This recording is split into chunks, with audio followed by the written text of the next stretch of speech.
This is everything that you need to know from the latest college football playoff rankings. The latest CFP rankings just dropped with one more coming this Sunday, and there was a lot that changed. The first thing that really stood out to me is where Georgia is sitting at number 3.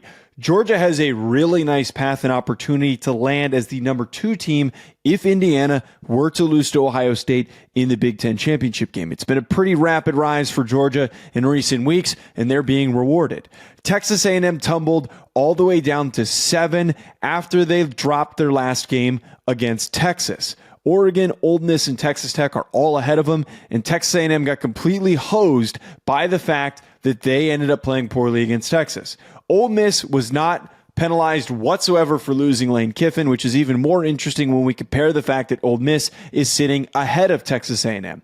Alabama moved up ahead of Notre Dame, and it seems like it is a bit of a cushion that they're placing in order for Alabama to not completely fall out of the rankings if they lose to Georgia in the SEC championship game.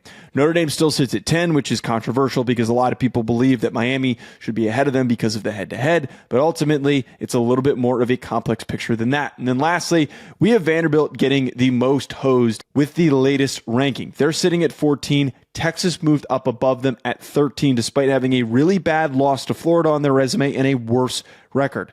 One could argue that Vanderbilt has a strong case to actually be in the CFP over Notre Dame, but that's not going to come to fruition.